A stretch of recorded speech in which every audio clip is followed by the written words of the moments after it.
Okay, so the Great Influenza. He looks at both the U.S. history context of what was happening then, and I think, wow, when you think of sort of the historic things going on here with the current president we have and all that, that's an interesting way to look at it. Also, he talked a lot about the sort of the evolution of medicine during that time. And I think, again, parallels here is there's so much we don't know, but it's interesting to see how the medical world is attacking this now. And I know there'll be great books written about this someday, I'm sure. So is this John Barry you're saying? Yes, it is. John Barry. Okay. Actually came out a few years ago. It came out in early 2000s, I think 2005. And in fact, a little bit of trivia is that George W. Bush read that book on his ranch in Crawford one summer. And the study of it would later set forth plans for the federal government to prepare for future pandemics when he gave a speech in 2005. So it did have a big influence. So fiction books, another fiction book about the pandemic. Stephen King, The Stand. Have any of you read that? That is a great read. Yeah, I saw that, Sheila. That doesn't surprise me. It's a book about a global viral epidemic and the struggle of good and evil. And Stephen King is always he's just a great read. Another book I would like to recommend is by Bainbridge Island author John Mooallem. He has written a wonderful book about the resilience of community in the face of disaster called This Is Chance. It's the story of the 1964 Alaskan earthquake and the heroes that emerged from it.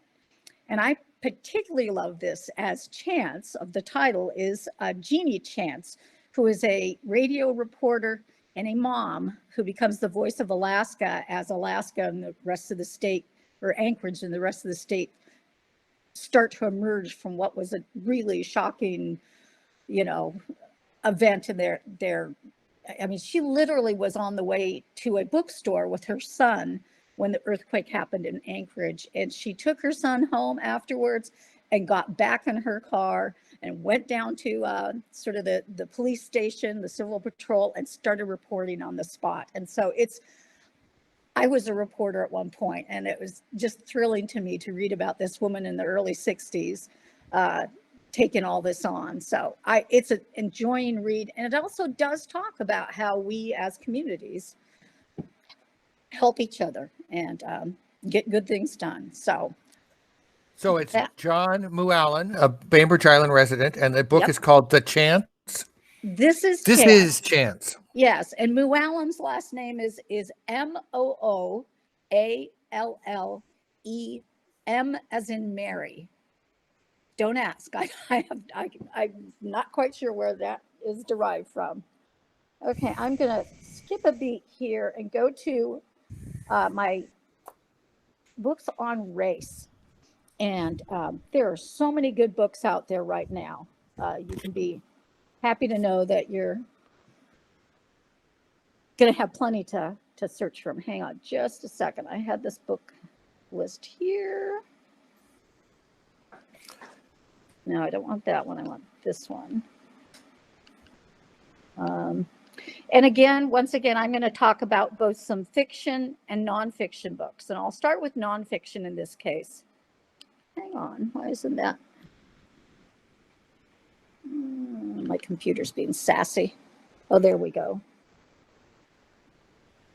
Mm-hmm.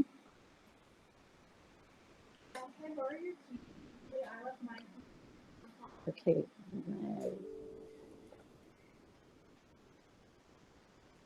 Thank you. Since this isn't coming up right away, I'll just start talking. I think one of the biggest books right now, there's several. One is by a Seattle author. It's called So You Want to Talk About Race. And she's an African-American who is challenging us as white people to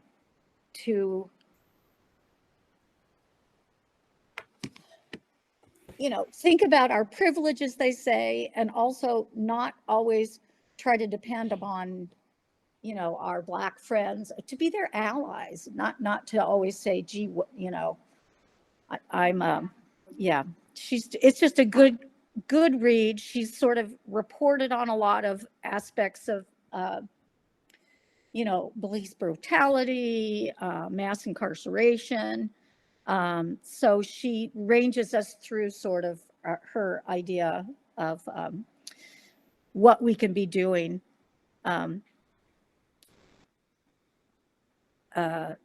to have better dialogue and understand better what's going on in our communities. That's an easy book to find. I think we have plenty of copies of it. Another one is by Ibram Kendi, and he's written 2 books. One stamped Racism, Anti-Racism, and You, a remix. Oh, wait, stamped that's not, yeah, Racism, Anti-Racism, and You, won a National Book Award. And again, his whole thing is there's no such thing as not racist. You can be anti-racist. To say I'm not racist sort of gives this negative space of, well, I'm not that thing, it doesn't exist for me. But he says we have to actively be doing things to be allies and such. So it's a good read. They also have done, and I'm not above this at all, he has worked with a young adult or a youth writer named Jason Reynolds, who's just a fabulous author, to do a young person's version of this. And that is I actually had a little experience of learning early childhood education, and one of my teachers at that point said, if you're really trying to get a handle on a subject, start with a young adult or a children's version. Absolutely. because you can get sort of a higher level, or you don't get lost in the weeds right away. I agree with you totally. Yeah. And also, the 2 of them are very different people. Ibram is slightly academic, and Jason Reynolds is just a delight. He's written some of the best middle reader books that I've looked at in years. So yeah, I would highly recommend that. I know we have copies at the store right now. So that's a good one. Also, How to Be an Anti-Racist by Ibram is another book to put on your list. I'm going to talk real quickly about a couple of fiction books. They're historical fiction, which meant a lot to me personally in sort of understanding the depth of what the history of slavery means to African Americans. These are one I'm sure many of you have read is Underground Railroad by, hang on a second, I have this right here. I can see his face. Yeah, let's see. Well, Underground Railroad, and also Ta-Nehisi Coates, who wrote an excellent book, Between the World and Me, and also The Water Dancer. And these are books that are set they follow the lives of a character, protagonist, who is a slave. And literally, you feel like you are on the ground and in their shoes. And it's horrifying. It's moving. Both those books really took me to a place where I began to better understand how this sort of psychic wound and energy, has lasted as long as it has, and our role in not being alert to this and not acknowledging it and not acknowledging our role. I know Sheila Kerwin has been a reader of both of those books, and has spoken highly about them. And I read Between the World and Me, and that's a wonderful essay length sort of book. Yeah, no, it's very good. There are other fiction books like Toni Morrison and Langston Hughes have marvelous books about The Bluest Eye, Langston Hughes. I don't know any titles off the top of my head right now, but I have read him in the past, and again found him really eye-opening and a beautiful writer, just exceptional. There is, if you want, again, some law, nonfiction, The Color of Law, A Forgotten History of How Our Government Segregated America by Richard Rothstein. It's an interesting book. I've had an interesting conversation on, I guess, Facebook or some social media recently. Jamie Ford, who many of you know, wrote The Hotel at the Corner of Bitter and Sweet, has developed a little talk that he gives to people. He's done this recently at a rally. He's in the Missoula area, and he talked about redlining.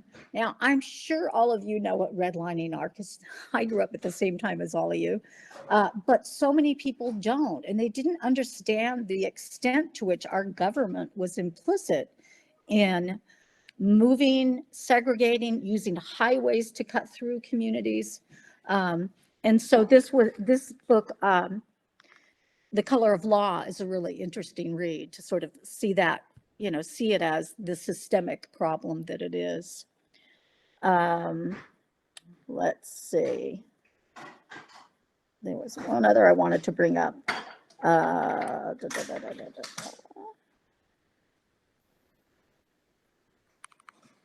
Customer, well, the New Jim Crow was interesting. That talks about mass incarceration, and also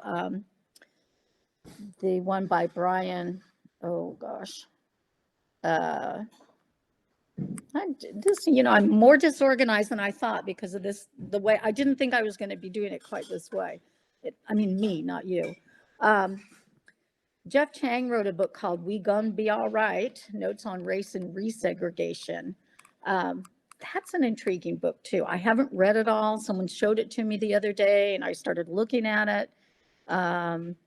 He's a writer and journalist, and he looks at the recent tragedies and talks to people about what's going on, the impact of racial segregation in housing. And he is also obviously Asian American, so he adds an interesting touch from that end too. I could keep going on, but I'd love to hear questions from folks or comments about books you've read that have been good for you. I know, Sheila, I see you in the store all the time, and I know you've got lots of, well, I don't see you lately. That's the sad thing. So should we talk a little bit here?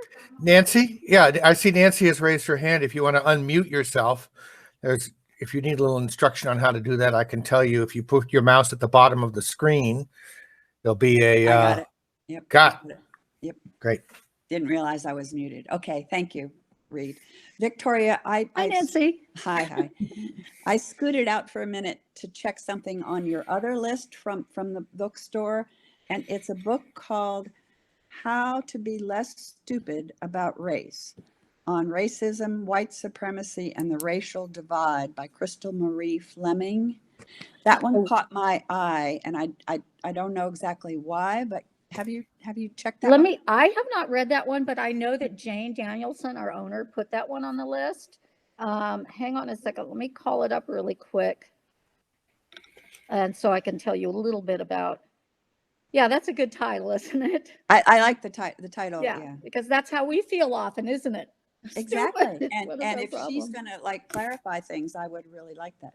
Yeah. I think it's on back order with you guys. One of the things that I like about this is it's both unique and irreverent in its take on this, which is something we need to do. We just need to, so it talks about breaking through sort of half-truths and ridiculous misconceptions, and how we have thoroughly corrupted the way the race is represented in things like the classroom, in plays and movies. And so it's just sort of exploring that. A lot of these books, I must underscore, though, are very hopeful and positive. I mean, they hit us, but they also point out that, this national conversation can become a big game changer. So the title of that again? The title of it is How to Be Less Stupid About Race. I like that. And then the author is Crystal Marie Fleming, Fleming. You know, Victoria, I know we're talking books, but I need to put this in here because I've been touting this now for about a week and a half, and that is Trevor Noah's talk. That monologue he gave? Yes. On YouTube. Yeah, Yes. on YouTube about Minneapolis and the reasons and the why and the whole thing. It's so clear. He is so clear. And I just want you to know that my dream is this. My dream is for he and Ta-Nehisi Coates to sit down and talk with each other, and I want to be there. Oh, Can you imagine that? Can you imagine that? Yeah, Mm. so good. You know, I took that monologue and gave it to a moderate friend of mine, not someone who's pro-Trump or anything like that, but someone who was starting to lament all the looting and stuff. And I said, just watch this. Think about this a little bit. And we had such a good conversation afterwards. And yeah, that was sort of a game changer for that person. So It's excellent. Nancy just emailed it to me. Thank you. okay. All right. I love it. It's wonderful, very powerful and moving. Victoria, I should say that I often send out a link of things so that if you have this digitally and send it to me, I'll share the list with everybody who's on the call today. Okay, yes, we do I'm have a- one I'm a- going on the bookstore site, so I will send Okay. that directly to you. Oh, that's good. I can look for it there. Yeah. Reed, you have the Trevor Noah stuff, right? Yes, I just made a note of it here. Another book that I actually did when it was in a PDF downloadable form is by Layla Saad, Saad, She's a British African Brit, whatever you would say about that. Me and White Supremacy, and it started actually as a Instagram challenge.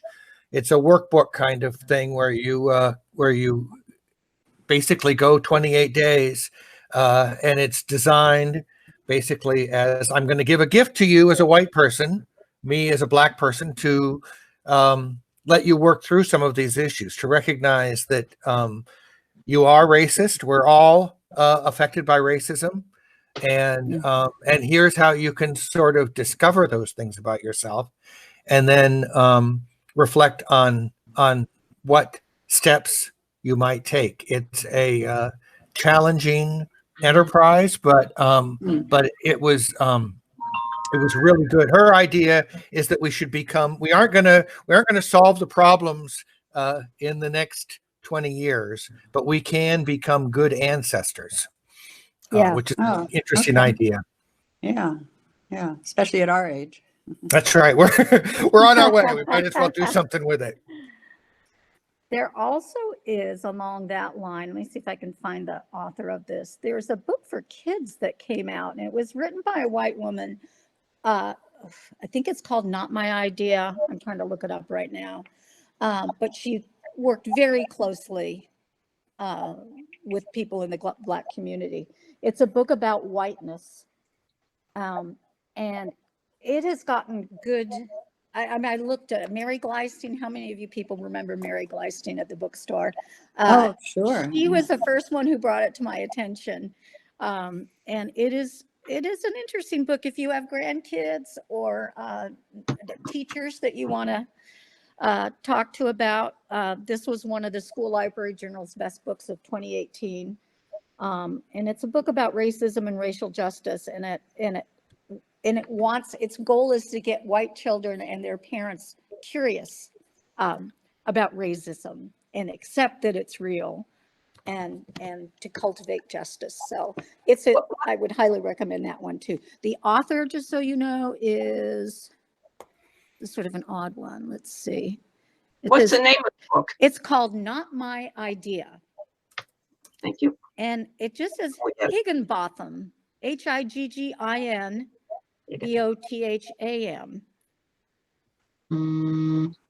So, what's that noise? It's me. Don't worry. Okay. So, yeah, I guess her name is Anastasia Higginbotham. Blowing up. It's okay. Yeah. So yeah, that's another one I would recommend. Have any of you read books that have sort of opened up thoughts and epiphanies? Another author I really like, and I'm sure many of you are familiar with her, is Woodson, Jacqueline Woodson. She writes kids' books, but she also writes a number of books for adults too. She wrote a beautiful memoir about growing up Black in her local library. One of her books is a recent staff rec of mine. Let me see if I can find that one really quick. And it's about a family growing up in Brooklyn, or a family in Brooklyn, and you know, sort of over the decades. Originally, part of the family was from, I believe, Kansas, where there had been a horrible race riot in the sort of, I think, early, maybe the 20s. And these are all based on factual things. And they had come to New York after that. But anything by Jacqueline Woodson is a great read and will be very instructive. So another Brooklyn is one of the books that she wrote. It looks like, looking at Yeah. Brown Girl Dreaming. Yes, Brown Girl Dreaming is fabulous. Another Brooklyn definitely is a great book. That's one of my staff recs. Looks like Jim Hayner might have something. Yeah, has anybody read the book, The Warmth of Other Suns? Oh, that's a wonderful book. Isn't that a great book? She won, that was her first book, and excuse me, I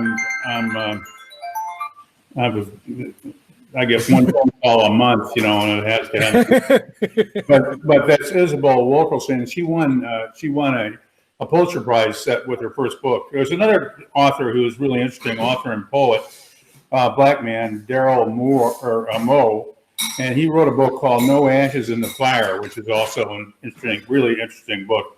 Is that poetry or is that a memoir? No, it's more a memoir. You're right, exactly. It's these are, neither of these books are really fiction. Although The Warmth of the Other Suns, it comes very, very close to it, and as anybody who's read it knows, it deals with three people who left the Deep South and in the migration, the huge migration, which has resulted in a lot of real problems here with Jim Crow laws and so forth. Mm-hmm. But those are two books that I've just read that are really interesting.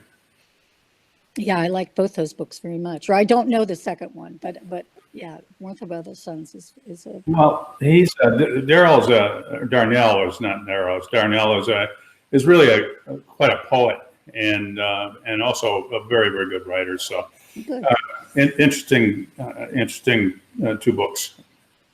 That's my 2 cents. There you go. Those are good. There's a wonderful writer based in Seattle named Charles Johnson. I'm sure a number of you know about him. He was at the bookstore earlier this year, and he's such a sweet man. He's won it's funny, he won a National Book Award. Hang on a second, I'm going to call this up, for The Middle Passage. I believe that was the one that won it, which many folks on the island read. Which he said he wrote this book about, he meant it to be sort of a pirate tale in a way. I mean, a sea adventure, but it was about, bringing slaves over from Africa. And he's got some very good books and some very thoughtful. He had a book of short stories that he was here for. And I highly recommend him as just a good sort of literary writer.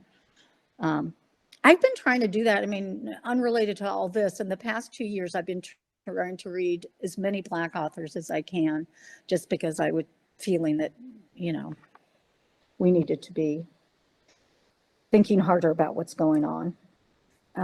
Middle Passage, that's the one that won the award, but Ralph Ellison and Juneteenth, that's a good book. That's a paperback vintage, so it's been around a while, but that talks a lot about Juneteenth, Juneteenth, Y'all know what Juneteenth is, right? That's the day that in June that Blacks became basically free after the Civil War, as the Civil War was ending. So, yeah. Any other suggestions from you folks? You know, it was really, this is for Nancy. Victoria, one of the very first or second book or third she mentioned was Station 11 for the when talking about the pandemic. Oh, yeah. We had that for a book club. How'd you guys like it? Oh, I think it went over very well indeed. Yeah. Yeah. Yeah. Well, you'll definitely want to look at her current one, because it's, you know, that has nothing to do with any of these topics, but it was a fascinating read. So, yep. Okay. I could just riff on here, but I have to say, I shared chapter 8 of The Stand with many people. Chapter 8 was talking about how infectious the virus was. So if nothing else from The Stand from Stephen King, read chapter 8. okay. It tells you exactly how virulent these diseases can be and how easily spread. So he nailed it. And gosh, when was that written? In 1970 something? Yeah. It was wow. Yeah. Yeah. So, yeah. And Reed, what was the book you mentioned? Was it a Kingsolver book or some book you mentioned? Oh, you mean in our email? I was saying that that if you read the Poisonwood Bible, you get a little bit of both. Yes. Because of course the daughter gets very sick, mortally so, and it's a clash of cultures. Yeah, that's a great read.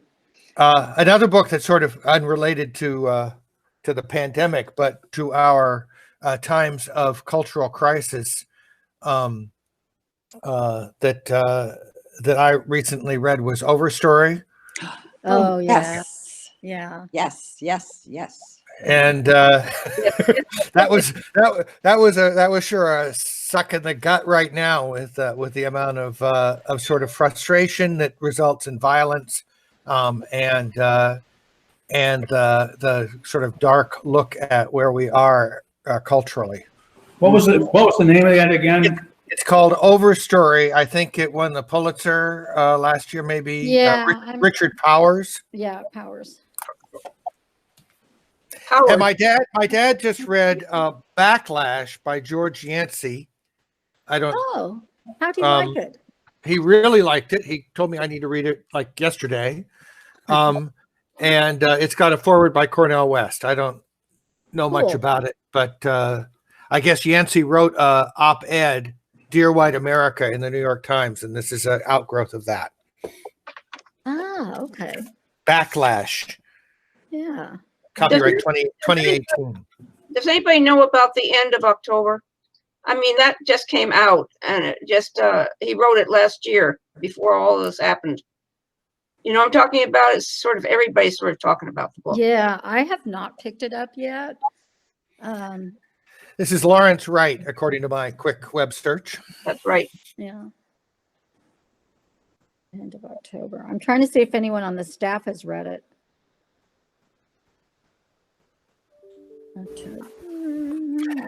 Well, I really want to thank you, Victoria, for giving us this long list and sort of getting us to talk about this. And good to see all of you. It's just, and thanks for being so flexible on moving around. Well, thank so we you got for a being good so signal. flexible with me. We are open at the store you can come in and browse. We're restricting the number of people in at a time, and you do need to wear a face mask.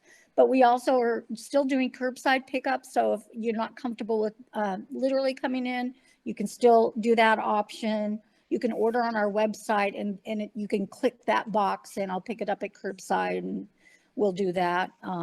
I hear the library might be doing some curbside soon. Is this true? Has anyone heard that? Oh, Which would be really nice.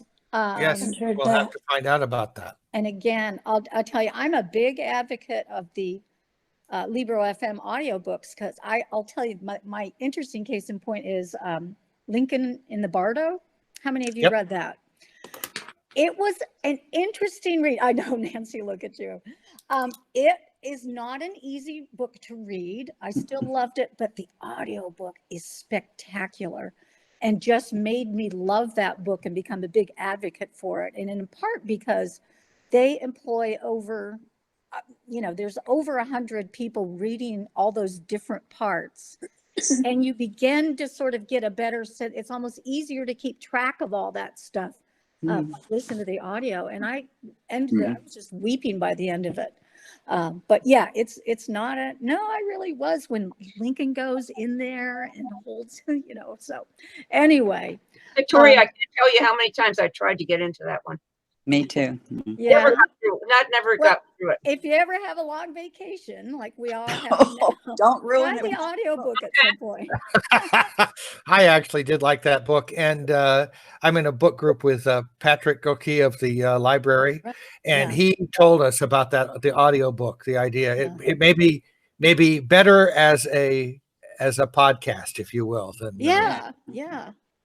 So there, Anyway, thank you very much, Victoria. Thank you. I really enjoyed it. You can call on us again anytime, and I hope to see some of you again in the near future. Thank